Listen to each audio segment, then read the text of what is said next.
시청자 여러분 안녕하세요. 매주 금요일 밤을 함께하는 글로벌 빅샷 박나연입니다. 누구보다 넓은 시야와 날카로운 집중 분석을 통해 여러분의 성공 투자를 책임질 글로벌 투자 전략가 최성민 대표님과 함께합니다. 대표님 안녕하세요. 네, 안녕하세요. 네, 반갑습니다. 저희가 또 올해 들어서 이렇게 처음 인사를 드리는 것 같아요. 새해 뵈니까 얼굴이 더 좋아지셨는데 저희 시청자분들께 새해 인사 한 말씀 해주실까요? 얼굴이 좋아졌습니까? 네. 요새 바빠가지고 밥을 좀 안 먹었더니 그런가요? 자연스러운 약간 식단이 좀 된 것 같습니다. 다이어트 효과가 있었네요. 네. 그런 것 같고요. 올해 제가 덕담을 드린다기보다도 이게 시청자 여러분들이 저보다 선배님들도 많으신데 그러나 투자 전략가로서의 덕담을 드릴 수뿐이 없는 거죠. 그렇죠. 그러면 일단은 좀 죄송하지만 이런 말씀 꼭 드리고 싶어요. 오늘은 저희 방송을 매주 잘 시청하시라 이런 말씀 좀 드리고 싶고 그다음에 듣지만 마시고 모르는 것이 있거나 네. 아니면 더 알고 싶은 것이 있으시면 반드시 공부를 좀 스스로 하시라. 이렇게 좀 말씀드리고 싶습니다. 과연 우리나라의 주식 투자를 하시는 분들이 옆에서 얘기를 듣고 그다음에 무슨 어떤 정보가 있다라는 얘기를 듣고 하시는 분들이 어쩌면 더 많다.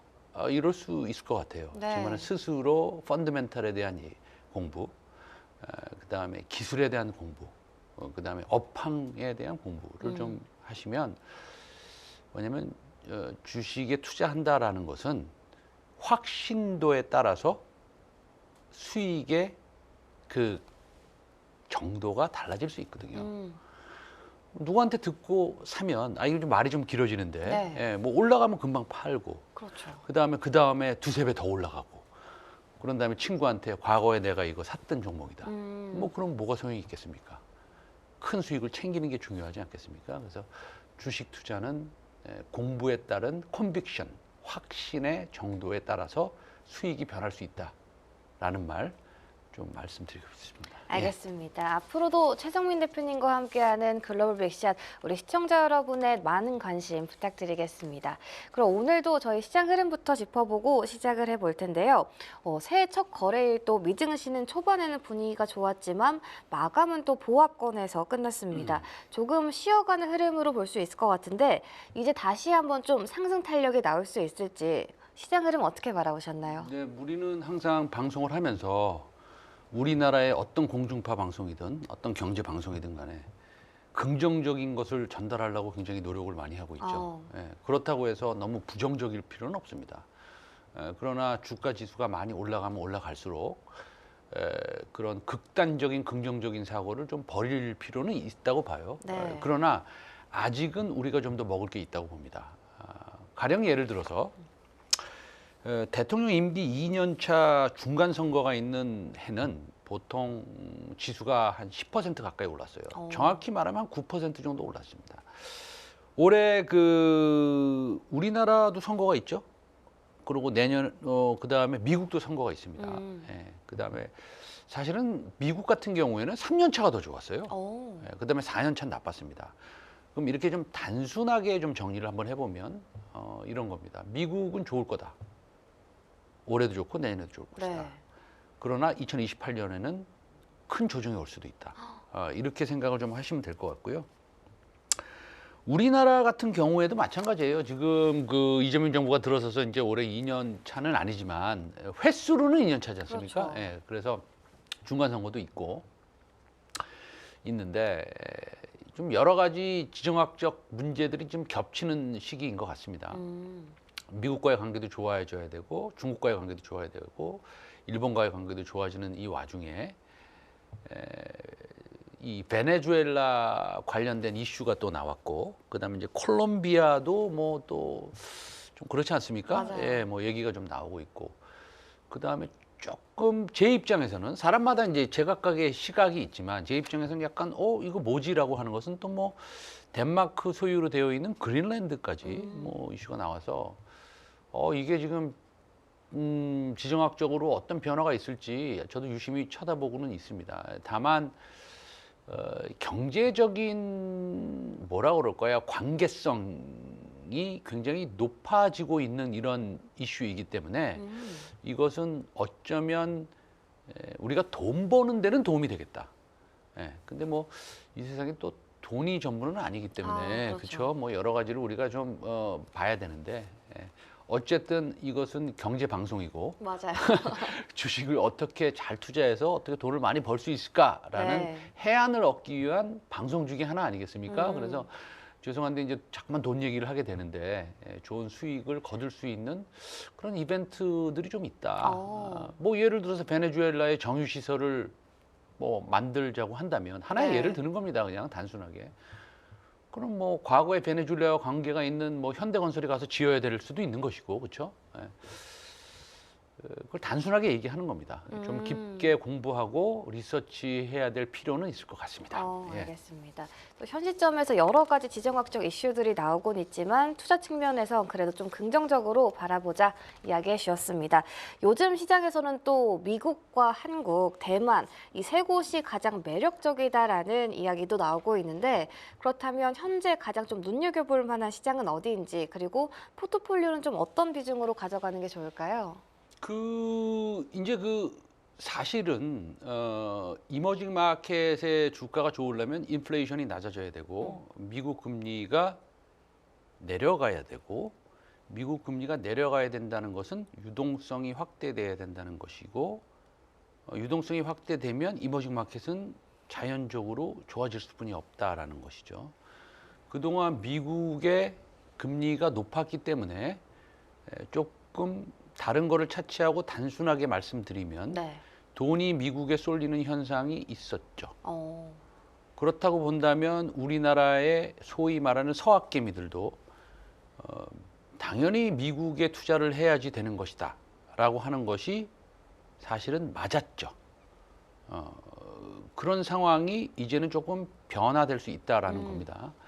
우리나라의 상법 개정 아니면은 뭐 주식시장을 조금 호혜적인 이런 정책들이 나오는 이런 상황을 차치하고 나서라도 글로벌 금융시장이 인플레이션이 지금 보면 이제 한 2.1에서 2.3%로 낮아지고 지금 금리 인하도 좀 더 강하게 실행될 것 같은 생각도 들기 때문에 네. 이제는 이머징 마켓이 좀 좋을 것 같다라는 것이죠. 이제는이 아니라 이미 좀 늦게 얘기하는 거일 수도 있죠. 그러나 우리가 2026년에 들어와서 지금 이 시각에서 이 시점에서 말씀드릴 수 있는 것은 그럴 수뿐이 없다라는 것이고 저 같은 뭐 생각은 일단은 잔존가치 모델로 봤을 때 미국 시장과 한국 시장이 가장 좀 탐스럽다, 매력적이다라는 것이고 대만 시장도 굉장히 좋을 것 같습니다.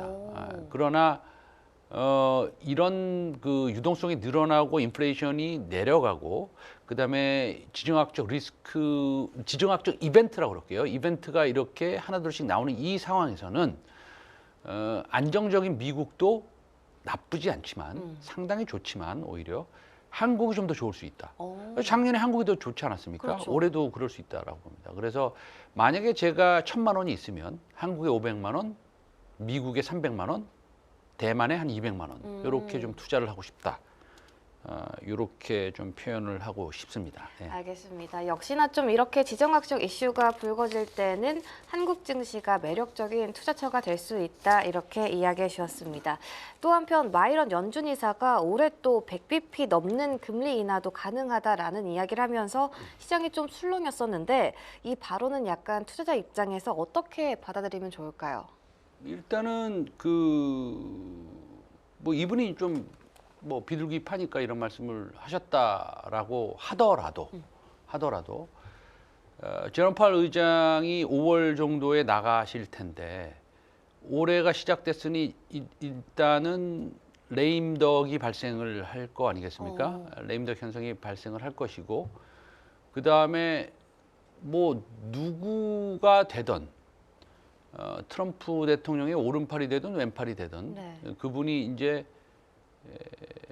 연준 의장이 될 가능성이 높아서 제 생각에는 5월 달까지는 괜찮을 것 같다, 시장은. 이렇게 표현할 수 있죠. 그럼 5월 달까지 왜 괜찮냐? 이렇게 얘기하시면 사실 주식시장은 모든 것을 빨리 반영을 하고 있고, 그다음에 뭐 여러 가지 섹터, 특히는 우리나라의 반도체 섹터라든지 기타 AI 관련된 섹터들이 실적이 늘어나는 과정에서 보면 5월 달에 연준 의장이 바뀌면 네. 그때부터는 오히려 많이 선반영이 돼서 그때부터는 좀 셀런이 좀 나오지 않겠느냐, 한두 달. 뭐 이렇게 생각을 합니다. 그래서 우리가 2026년을 시작하면서 보면 1, 2, 3월 달에 모든 것을 빨리 농사를 짓고 끝내야지 올해 내내 농사를 짓겠다라고 하는 것은 좀 무리가 있다라는 네. 겁니다. 그래서 지금도 주식시장이 굉장히 빨리 움직이는 건 사실이지만 그렇죠. 예, 좀 확신을 가지고 투자 속도를 좀 늘려갔으면 좋겠다. 그리고 너무 조심스럽게 투자하는 것은 사실은 더 리스크가 크다라는 겁니다. 그러니까 조심스럽게 투자할 때도 있고 그 다음에 조금 용감하게 투자할 때도 있습니다. 예, 지금 좀 용감하게 투자할 때다 이렇게 말씀드리고 싶습니다. 예. 알겠습니다. 그래도 5월 달까지 시장은 조금 안정적일 거다. 그 이후의 흐름은 지켜보자라고 이야기해 주셨습니다. 그렇다면 요즘 또 시장의 화두가 되고 있는 반도체 업종도 짚어봐야 될 것 같아요. 앞서 계속 긍정적인 전망을 해주고 계신데 특히 메모리 매출 비중이 높은 기업 위주로 좀 접근을 한다면 상대적으로 마음 편한 전략이 될 수가 있을까요? 뭐 그렇게 따지면 모든 게 메모리죠, 그렇죠? 근데 이제 그 수요일인가요? 수요일 맞습니다. 예, 수요일 오전에 호주 IB에서 맥쿼리라고 있습니다. 머쿼리 예, 한국말로 예, 맥쿼리라고 유명한 데예요. 굉장히 유명한 데입니다. 예, 거기서 삼성전자하고 SK 하이닉스 리포트를 새로 발간을 했습니다. 대충 보면 이제 느낌적인 느낌으로 둘이 합해서 올해 한 300조 정도 영업이익을 낸다. 와. 뭐 이런 느낌이에요. 네. 예. 삼성전자의 목표가를 24만 원으로 상향했고요. SK 하이닉스의 목표가를 115만 원으로 상향했습니다. 엄청 올라갔네요. 이게 언제까지 올라갈지 모르겠습니다. 그러나 일단은 우리가 코스피에 있는 상장 회사의 영업이익이 2024년도에 다시 말씀드릴게요. 네. 굉장히 중요합니다. 2026년도에 삼성전자와 SK 하이닉스가 영업이익이 한 300조 정도 된대요. 세게 보는 사람은 그래요. 네. 네. 근데 2024년도에 코스피 전체의 영업이익이 네. 200조가 좀 넘었어요. 그것보다 올라간다는 그것보다 얘기네요. 훨씬 많죠, 지금. 그러니까 지금 코스피가 4,300 뭐 이러지 않습니까? 그러니까 다 이유가 있는 것이다. 여기서 뭐 새로운 정권이 들어서서 그랬다기보다 아니면은 그 이유도 있습니다. 예, 사실은 상법을 개정을 했고 그다음에 여러 가지 좋은 증시에 좋은 영향을 많이 미친 것도 사실이고요. 예, 열심히 하신 것도 사실입니다. 그러나 어쨌든 결론은 이익 성장이 있었다라는 겁니다. 반도체 업종은 더 이상 제가 얘기할 필요도 없을 것 같고 그다음에 저 말고도 뭐 한 시장의 뭐 전문가라고 하시는 분들 한 10,000명이 삼성전자를 외치고 있을 네, 거라고 그렇죠. 봅니다. 예, 그런데 이제 과연 그러면 언제까지 갈 것이냐? 뭐 가봐야 되는 것이고요. 이제 제가 말씀드리고 싶은 것은 아니 메모리가 좋은데 과연 뭐 소부장을 어떤 걸 사야 되느냐? 뭐 이런 거 아닙니까? 그렇죠. 제가 저번에 말씀드린 뭐 네오셈 같은 것도 말씀드린 이후에 하락했다가 지금 뭐 올라가고 있는 거고요. 그래서 말씀드리기가 참 어렵습니다. 어려운데 메모리에 편중된 회사는 꽤 많아요. 근데 이제 정말로 메모리에 많이 편중된 회사, 네. 예, 그런 회사를 방송 마무리쯤에 예, 제가 또 소개 말씀드리도록 하겠습니다. 예. 알겠습니다. 오늘도 최정민 대표님과 끝까지 함께 하시면서 어떤 종목을 같이 공부해보면 좋을지 끝까지 함께 해주시면 좋을 것 같습니다. 앞서 또 언급해주신 종목들 중에 그린광학과 또 동훈하나텍 같이 공부하자고 말씀해 주셨잖아요. 최근에 굉장히 또 좋은 주가 흐름을 보이고 있는데 현재 또 분위기와 앞으로의 추가 전략은 좀 어떻게 챙겨가는 게 좋을까요?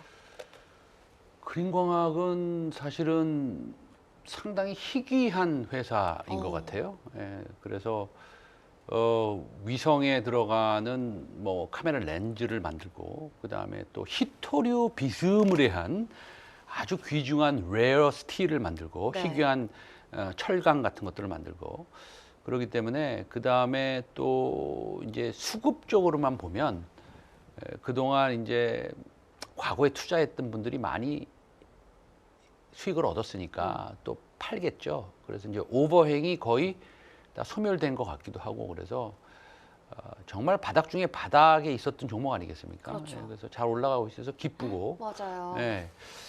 우주 종목 중에 하나였죠. 네.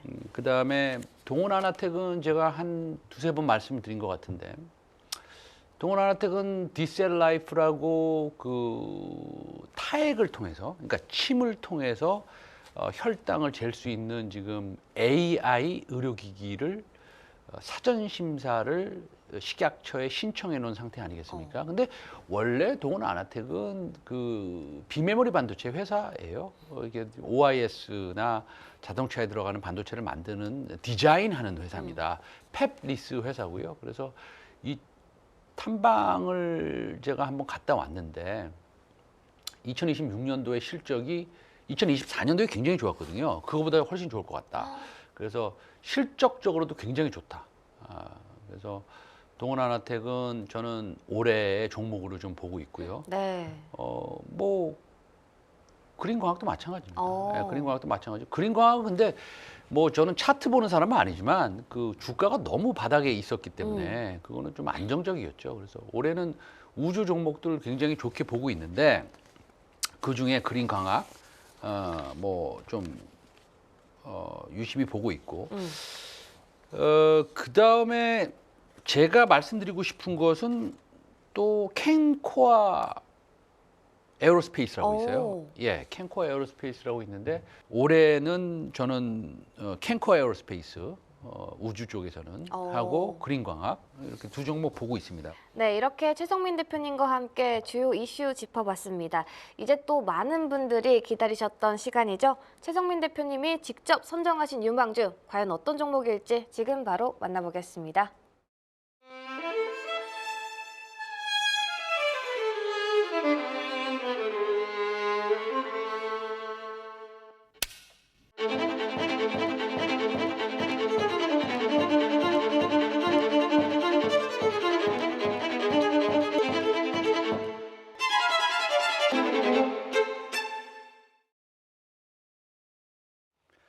네, 2026년 첫 번째로 여러분들한테 소개 말씀드리는 두 종목 말씀드리겠습니다. 첫 번째 종목은 TLB입니다. TLB는 뭐 어떤 회사냐? 사실은 AI 시대에 메모리에 가장 밀착된 그리고 아직은 너무 싼 PCB 회사라고 말씀드릴 수 있습니다. PCB 회사 참 많죠. 근데 이제 그동안 뭐 잘 보시다시피 지속적으로 횡보했던 그런 종목이고요. 일봉을 보면 사실은 좀 조정을 좀 받았습니다. 그래서 조정을 받아서 좋다라는 건데 TLB는 가장 중요한 투자 포인트는요. 메모리 매출 비중이 95%라는 것입니다. 이것은 밸류에이션 프리미엄 요인입니다. 요즘에 뭐 메모리의 가격이 엄청나게 상승한다. 그리고 2026년에는 뭐 삼성전자가 예를 들어서 메모리 가격을 70% 이상 인상한다. 이런 말씀 많이 들어보셨을 겁니다. 동사는 메모리 기판 매출 비중이 상당히 높은 회사이고 2026년에는 스펙이 업그레이드 됩니다. 그러니까 스펙이 업그레이드라는 것은 옛날에는 과거에는 뭐 A- 수준의 PCB를 만들다가 지금은 또 가격이 높고 고급 사양의 A 클래스 스펙으로 업그레이드 된다는 말씀을 드리는 것이고요. 메모리는 한번 채택되면 쉽게 안 바뀌고 가격도 단순 경쟁이 아닙니다. 그래서 TLB는 저가 범용 PCB를 만드는 회사가 아니고 메모리 전용 고부가 PCB 포지션에 있는 회사입니다. AI 서버가 증설이 되는 것은 여러분들이 너무 잘 아실 테고 물량이 늘고 제품 믹스가 좋아지고, 제품 믹스가 좋아진다는 것은 비싼 PCB를 더 많이 만든다는 얘기죠. 그렇기 때문에 마진 구조가 개선되는 그런 구간, 초입 구간에 있습니다. 뭐 보시면 아시겠지만 2025년 1분기, 2분기, 3분기, 그다음에 4분기가 고부가 제품이 매출 비중이 지속적으로 올라오고 있습니다. 이렇게 올라온다는 것은 당연히 영업이익률이 올라간다는 그런 의미입니다. 그래서 TLB는 뭐 AI 뭐 단순한 테마주가 아니라 AI 메모리 인프라의 가장 밀착된 실적주이고요. HBM이 늘어나면 GPU만 돈 버는 것이 아니라 그걸 받쳐주는 PCB도 같이 돈을 벌게 되는 것입니다. 메모리 매출 비중 다시 한번 말씀드리면 TLB는 95%, 그간 굉장히 좋은 주가 흐름을 보였던 작년에 심텍은 80%, 뭐 대덕전자 여러분 너무 잘 아시죠? 50%입니다. 그래서 지금 마진에 대해서도 얘기하고 있는데요. 영업이익률이죠. 영업이익률을 보면 TLB가 압도적으로 높습니다. 해성 DS 9%, 심텍 3.3%, 대덕전자 8.5%, TLB는 3분기까지 지금 나왔는데요. 실적이 4분기 이제 얼마 있으면 나오겠죠. 12.6%를 기록하고 있습니다. 그래서 상당히 좋은 실적을 앞으로 실현할 메모리에 집중되어 있는 PCB 회사 TLB를 여러분들한테 소개 말씀드리겠습니다. 다음은 자화전자입니다. 자화전자는 한마디로 여러분들 너무 잘 아시겠지만 자화전자 그러면 애플이 생각이 나시죠? 맞습니다. 스마트폰 시장은 그렇게 크게 성장할 것 같진 않지만 폰이 더 비싸질수록 카메라가 고급화될수록 자화전자의 단가는 올라가는 그런 구조입니다.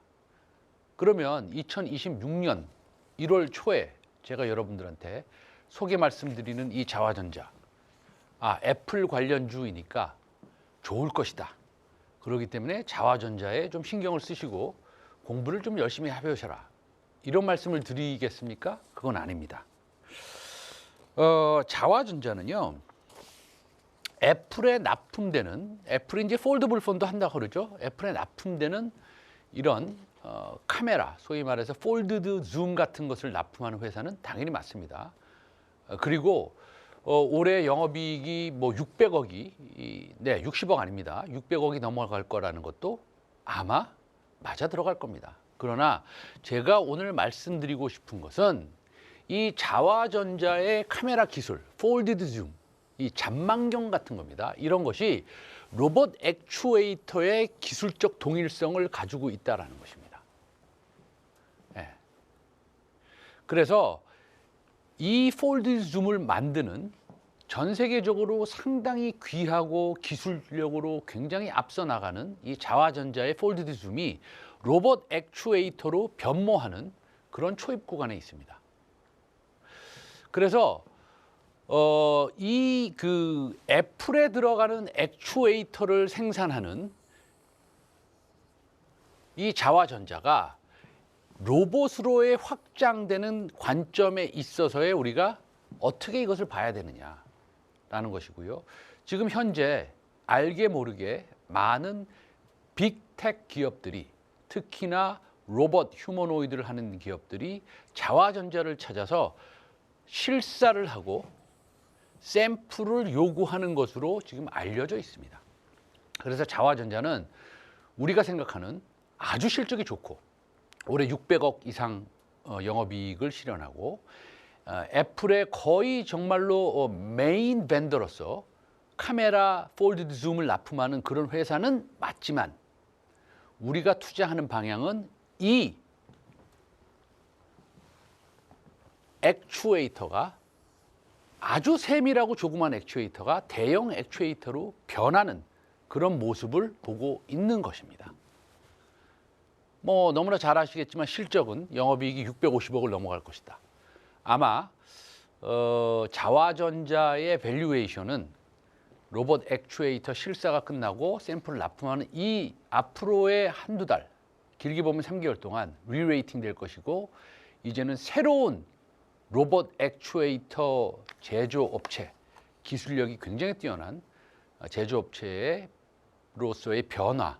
변모되는 모습을 볼 수 있을 거라고 저는 생각하고 있고 이 자화전자를 이 측면에서 공부를 해야 되고 이 측면에서 리레이팅 되는 것을 경험해야 되고 이 측면에서 우리는 확신을 갖고 자화전자를 좀 더 깊게 파야 된다라는 말씀을 드리면서 2026년 1월 첫 번째 두 종목 소개 말씀 이만 마치도록 하겠습니다. 네, 이렇게 최정민 대표님과 함께 시장의 흐름과 그 속에서 주목해야 할 업종과 관심주까지 모두 살펴봤는데요. 참고하시고 현명한 투자해보시길 바라겠습니다. 글로벌 빅샷 오늘 저희가 준비한 시간은 여기까지입니다. 시청해주신 여러분 모두 고맙습니다.